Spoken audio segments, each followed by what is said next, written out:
All right, welcome back to Talkin Ball with Pat Leonard on the Believe Network and the PL on NFL YouTube channel. I'm the New York Daily News NFL columnist and Giants beat writer, and we have a special guest here today, Giants legend, Ring of Honor inductee, Amani Toomer, one of the best NFL analysts and also, of course, a tremendous player during his time in the league. Thank you so much for joining me, Amani. Oh, thank you for having me. I really appreciate getting on your show.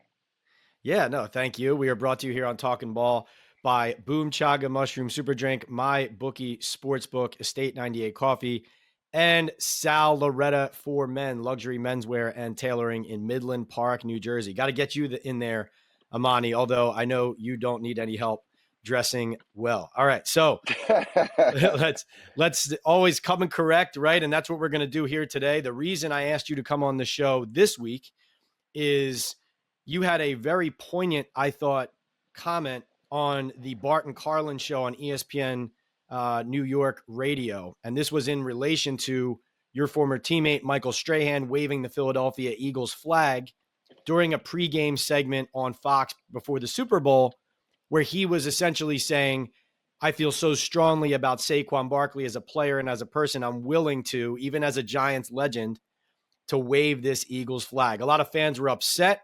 You called it a warning shot from a former Giant like yourself who wants to be proud and is struggling to be so at the moment. What can you expand on exactly where you and the Giants legends are right now in terms of how you view the organization, what's wrong, and why it's gotten to this point where we're seeing Michael Strahan with a flag that essentially says "Go Birds"? Well, I think you got to separate the players and the fans and the relationship we have with the organization. Fans love the organization regardless, and there's a reciprocation with the organization as well.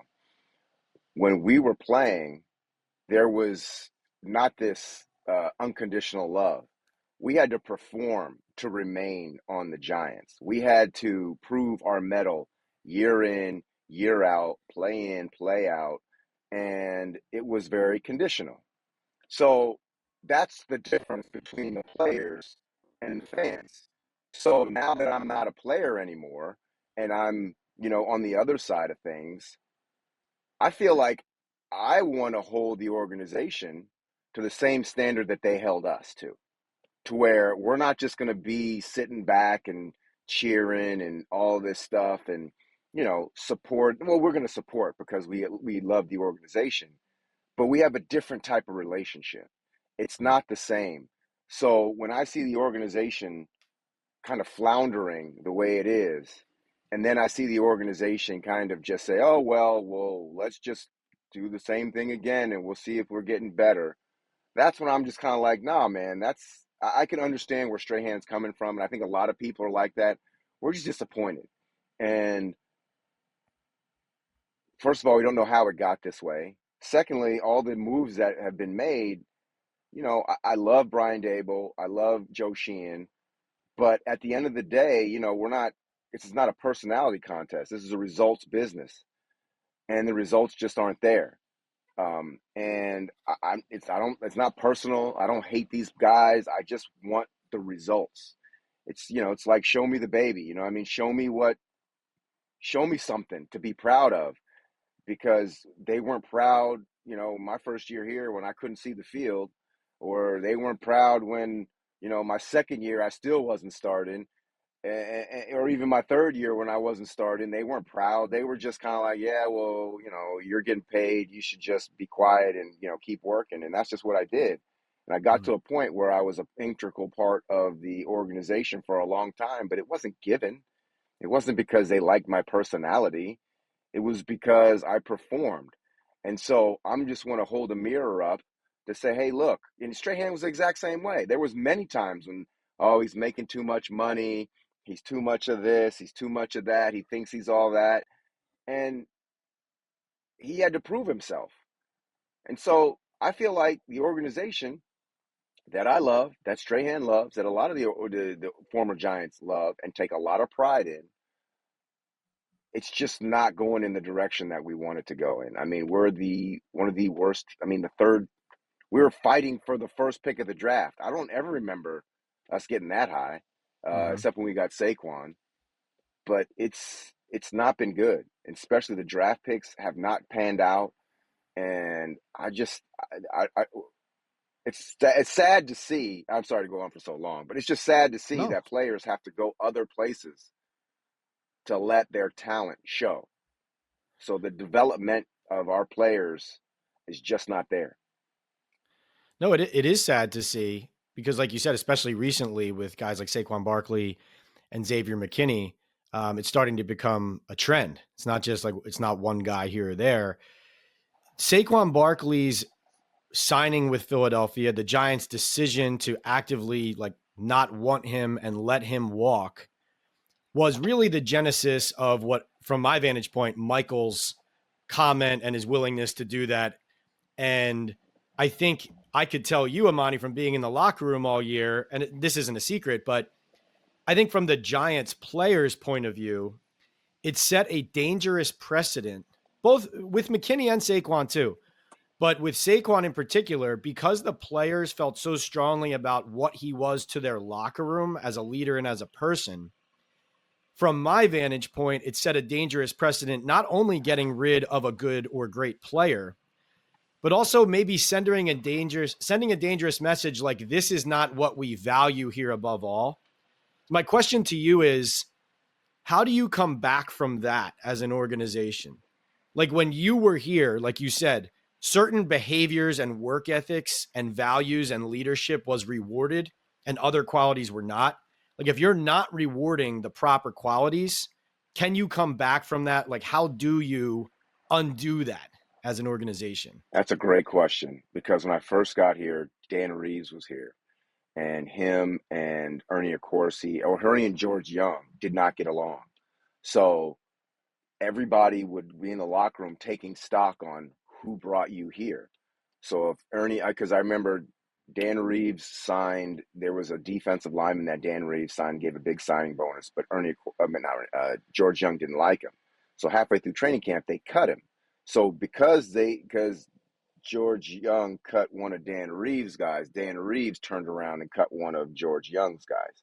So it just became this thing where the main thing wasn't the main thing. It wasn't about how well you perform on the field. It was about how well you fit in, who likes you, who brought you here. And it was just a total cancer because we knew that at the end of the day, it didn't matter how well you played or how great you played. If they didn't want you, they didn't want you.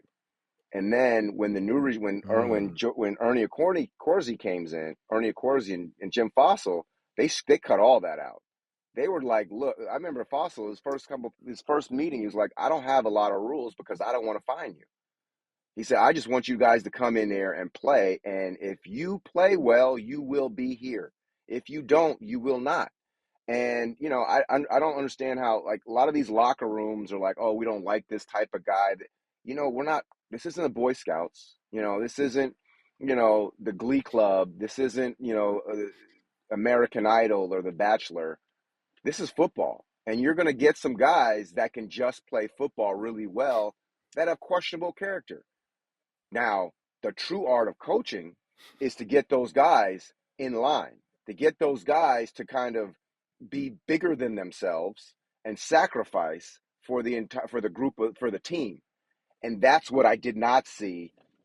And when you get a guy like Saquon, who is all the above, and just because he plays running back, and you don't have the creativity to figure out how to make that running back have your best player be the focal point of your offense, I have a problem with that because that's not how my experience or any of the older players' experience with the Giants was. If you could play, you're going to stay here. And if your skill set is not exactly what they want, well, then they're going to go back into their learning how to coach football or learning how to create a football team and figure out, because there's many ways to skin a cat. I mean, you saw that this past weekend with the Eagles. They don't have the best quarterback. They just have the best team, and teams win Super Bowls. Quarterbacks give you a leg up, and they can smooth over some deficiencies.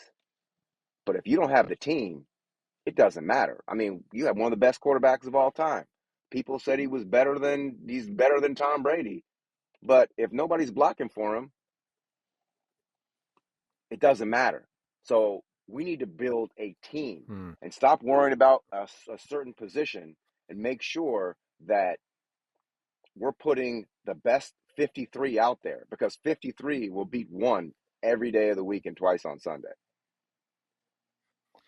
Man, those are great stories, and that's great analysis. Essentially, what you're talking about is, well, they didn't tear it down, but from your experience going from one regime to another, you're essentially explaining that Fossil came in and, in so many words, tore it down to the studs from a standpoint of whatever was going on here before, wipe that off the board, and now we're starting at square one. Here's the new law, or here's the new expectation, simplifying it and essentially resetting it, right? So that could be a reset of a program, which can take some time.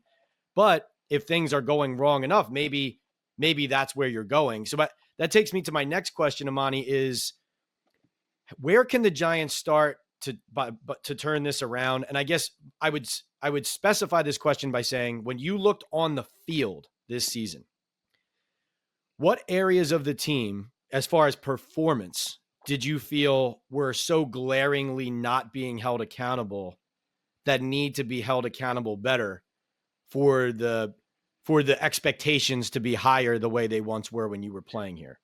The attention to detail was not there. The fact that, kicks blocked, the special teams was, I mean, they played well in terms of the returner. We have a really good returner, but it's the little things that separate the average NFL team and the great team. Tackling, being in the right position, not blowing coverages, catching the football, making the extra, making the extra effort to block, not fumbling the football. Like, these are all in turnovers. Those are things that kill you as a football team. And if those things, the basics aren't being met, I don't know. I mean, it's obvious. It's not a talent thing. It's a attention to detail thing. And you're talking about things on like page 1 of how to win a football game. I'm talking, well, in the NFL, they say more games are lost than won, right? That's the old adage, right? There's about 9 or 10 games that were lost with no opportunity to win because of the self-inflicted wounds that the Giants had. It had nothing to do with the other team. Everything to do with, we missed 10 tackles, or we have a corner out there we have somebody out there, I'm not going to say any names, who's not putting forth effort. Like, that is the basic of winning. Like, how do you not play with effort in the NFL? And that's either one or two things. Either they're not holding him accountable, or the team isn't deep enough to where you have a real fear of losing your position every day of the week. And that's one thing that has to happen. The level, the level of the team has to rise, because there's very few players that could not put forth effort and remain on the field. I mean, we had a couple guys that we drafted and brought in from free agency, and they didn't give effort. They got rid of them quick. Like, it wasn't a thing where, oh, he's young.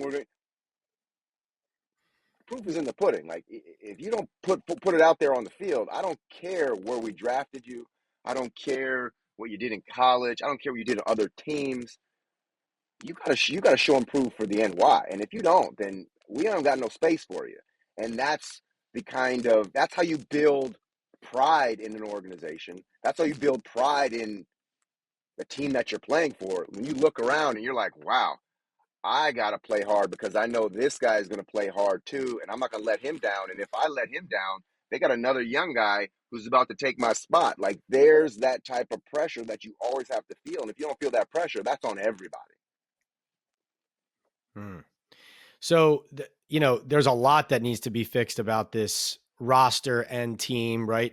It still feels more like a building process than anything. But right now, they need a quarterback, obviously, and they need to take a big swing at one, whether that's in free agency or trade or the draft or both. Put it to you, we're still early in the process, but Matthew Stafford could be available via trade from the LA Rams. You have options like Sam Darnold, Jameis Winston, Kirk Cousins available via trade from the Falcons. And then you also, Amani, of course, have the number 3 overall pick, Shador Sanders, Cam Ward as options, whether it's there or trading up. But along with all of that, you need to improve the roster. As you just said, you need better players. You need more depth. How would you like to see them do that for this year? Of course, the context of it is that Joe Shane and Brian Daboll feel like they're almost on borrowed time going into year 4. So there's also the self-preservation and possible aspect of needing to show enough improvement from 3-14 this year. So you can't just say, hey, we're punting on 2025. Not that they ever would. But how would you like to see them kind of measure all that out as far as investment in a quarterback? Is Matthew Stafford the answer, or is it better to go, say, the Jameis Winston, Shador Sanders route? I think, when they drafted, first of all, I think they need to draft the best player on the board. Like, I think the Eagles taught us. They took the Giants playbook. They took how we won in 07 and 11, and they created a team around this defensive line that took one of the most elite quarterbacks that we've seen in years and made him look pedestrian. So I feel like you need to build up the trenches. Great point.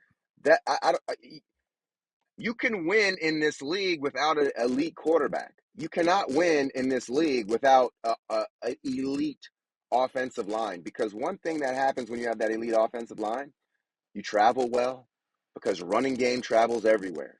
You don't have to come up with these elaborate plays, because all you got to do is hand the ball off to a running back who's capable, and you can get yards regardless.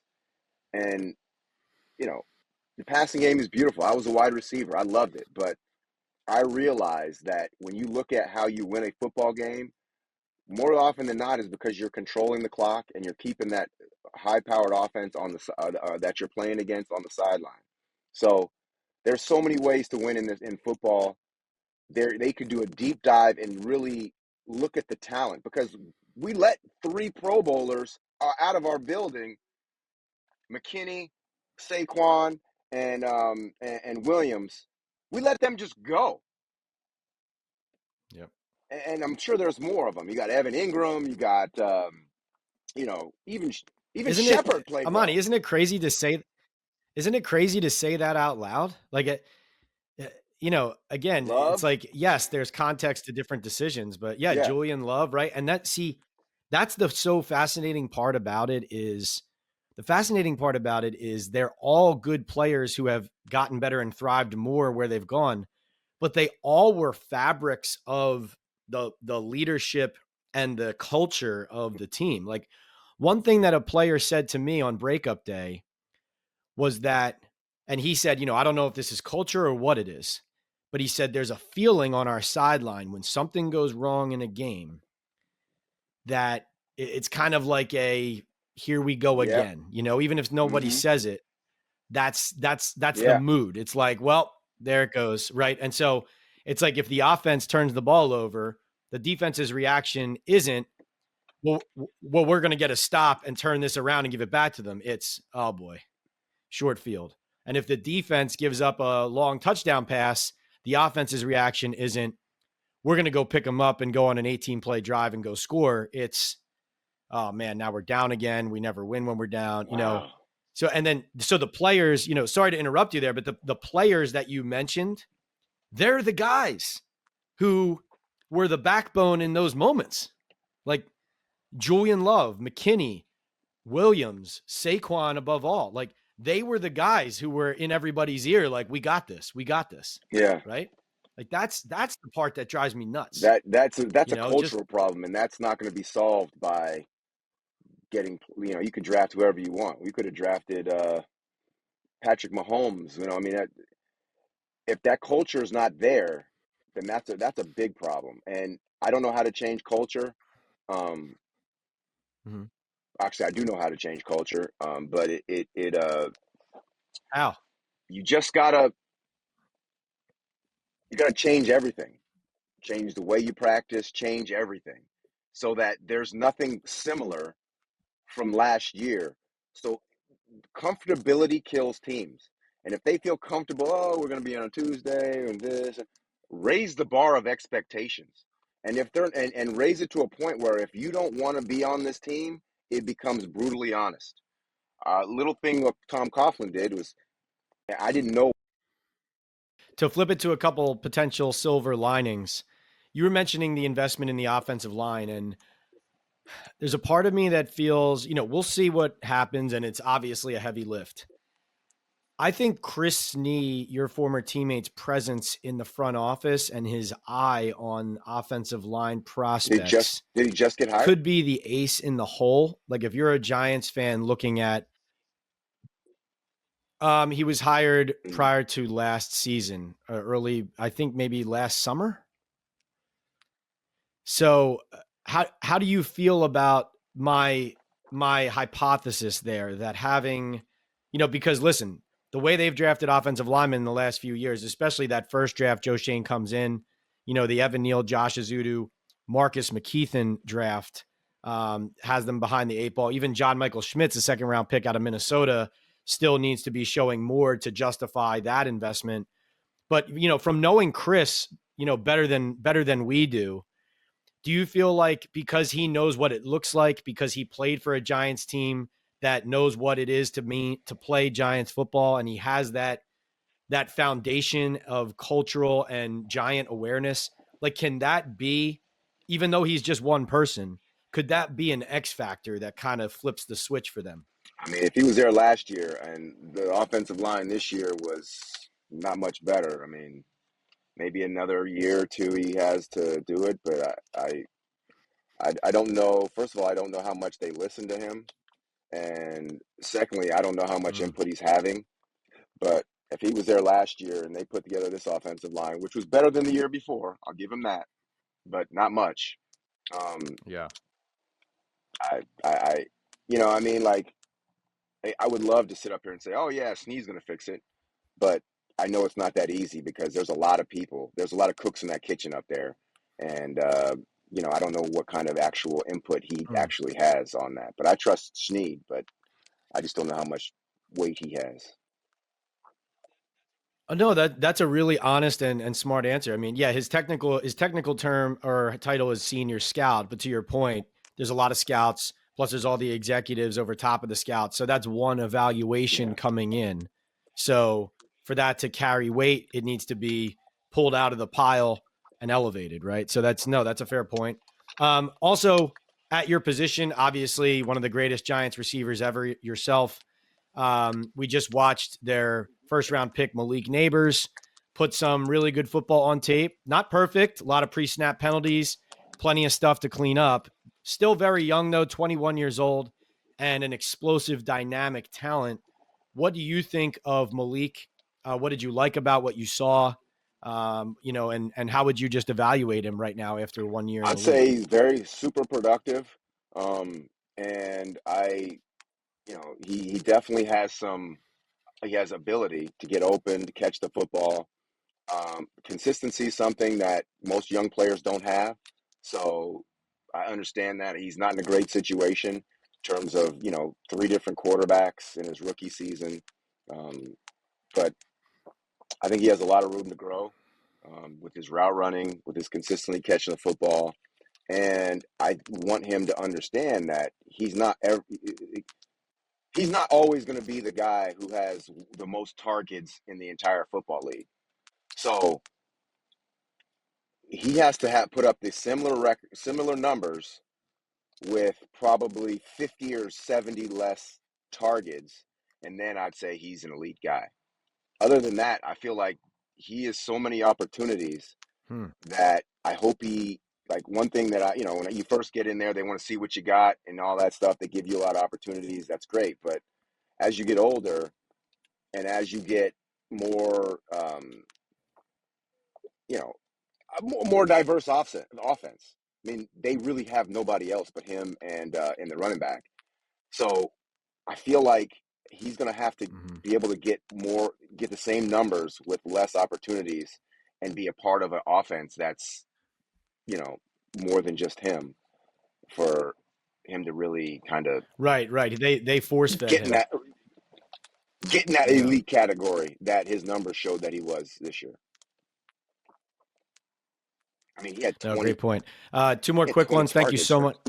Sorry about that. He had Oh, 20 he had like 18 targets, like twice, a lot during the season. And I'm just sitting there like, oh my God, I can't believe that. But hey, I'm jealous, of course. But man, I just want to understand that, this isn't normal. That's not going to be every time you get in every year in the league. Sorry. no, for sure. Yeah, they force fed him. No, that was terrific. And yeah, it's unsustainable, right? It's not sustainable, and at times reflected, like you said, a lack of schematic creativity and also a lack of other weapons. And so they felt like they had to lean all the way on that. So he'll have to, when he's a part of a modern, productive, and multiple offense, be able to produce the same way. No, that's a great point. So two more quick ones. Thank you so much for your time, Amani, here. Really appreciate it. One, I was curious your reaction to Eli not getting into the Hall of Fame. Obviously, a firsthand part of his success, and a former teammate and one of the great Super Bowl and playoff performers of all time. Yeah, no, I feel like, Strahan didn't get on his first time. I don't know why. It's hard for me to really give a lot of credence to the Hall of Fame because of the fact there's so many players that I played against that are in that we didn't even game plan for, and then there's players that we did game plan for in terms of we got to look out for this guy week in and week out that aren't in. So I I, I think it's a crapshoot. I think it's a popularity contest. The way that they judge who gets in the Hall of Fame is ridiculous to me. And it's the same thing as like the Pro Bowl. It's like, you got to have some flair, or you got to wear a lot of, like in that movie Office Space, you got too much flair on your jacket. You got to do something to get noticed as opposed to just playing football. And I just, it's tough for me because I felt like there was a lot of years there where I should have been in the Pro Bowl, or I should have been elevated, and because one reason or another I didn't. And so when I look at the Hall of Fame and all these other things that they're ancillary things, uh, I don't really give it a lot of credence. And I remember I tell a story all the time about the time I met Chris Carter right after he didn't get in on his first time, and I just was very surprised. I was like, Chris, like you had a great career. You're one of the all-time best receivers. Like, why do you need these random reporters who've never played in their lives, who only watch football on the sideline, and they talk to people who have ulterior motives to acknowledge that you had a great career? I just don't get it.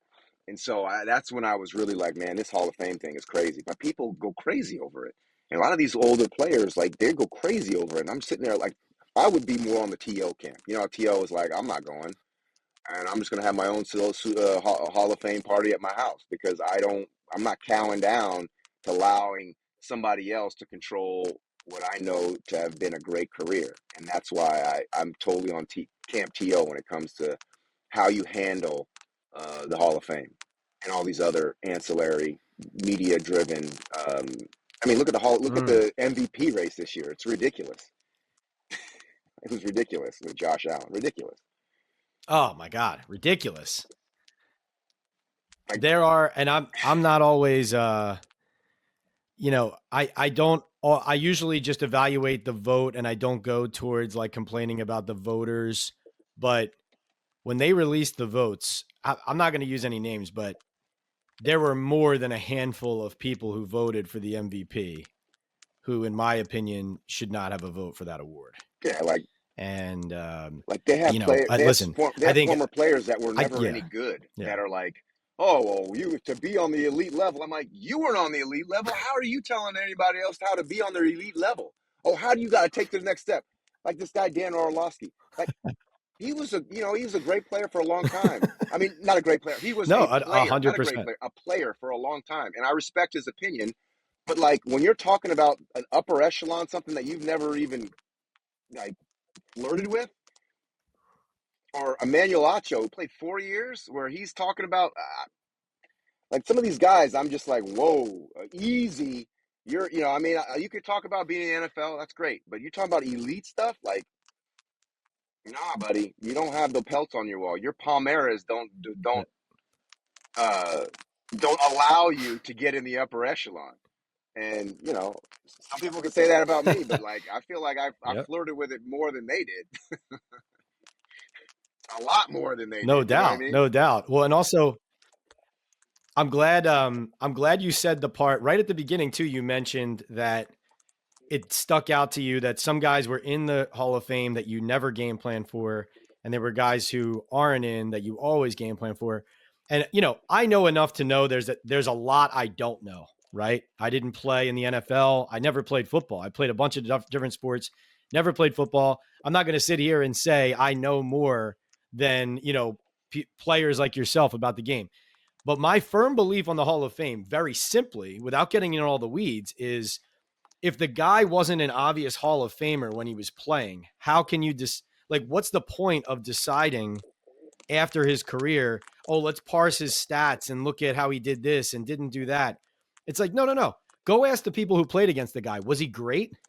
Or just like, did we like double team him? what? Did we like, was he on the front page of the when we were going our game plan? Was he a main concern, or was he just a guy on the field that ended up, you know, like it's hard.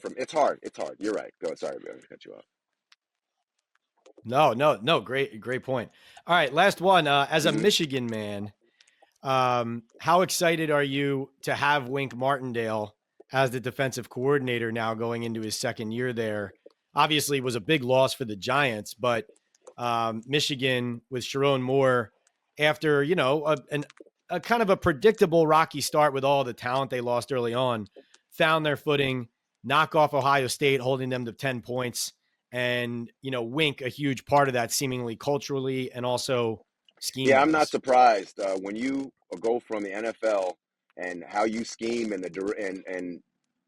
the details that it takes to prepare for a pro game and the lack thereof at a college game. I knew it would take a long time for Wink to really understand the limitations of time, the limitations of the complexities of the game, and then start to take advantage and use his NFL acumen to, break down protections, to put people in different positions, and to bring blitzes from places that they never thought. So I was surprised about kind of how long it took him, maybe, but towards the end of the year, they were cooking with bacon grease, and that defense is really legitimate. And I'm excited to see what's going to happen in the future, because the more people are understanding what Wink is doing and schematically, the freer they can play, and you're going to start to see this Michigan defense really become like the Baltimore Ravens, where you just, no matter who they have, you just can't figure out where the blitz is coming from, especially from a young quarterback in college who doesn't have the time to really put in the film study to get the tells that all these defenses innately have. Very well said. Very well said. Amani, this has been a fantastic conversation. We are brought to you here on Talkin Ball with Pat Leonard on the Believe Network and on the PL on NFL YouTube channel by BOOM Chaga Mushroom SuperDrink, MyBookie Sportsbook, Estate98 Coffee, and Sal Lauretta for Men in Bergen County, New Jersey. He is the one and only Amani Toomer, Super Bowl champion, Giants Ring of Honor inductee. Amani, thank you so much for your honesty and your candid analysis of the Giants. The goal here, obviously, Make the is Giants to better. figure I this want out. to win. You know what I mean? I'm Right. walking around with my chest You out. got to, You know what I mean? Like we walking around like we're the Jets or something. It's crazy. no doubt. And you are doing your part. I know there's a lot of noise out there that, from fans or frustrated fans, and they don't want to hear certain things, but I think you're doing your part by being harshly honest, because that's the only way it's going to turn around, is if people face the real issues here. So thank you so much for your time here. I always tell people, if you don't want my honest opinion, don't ask me the question. So that's what it is.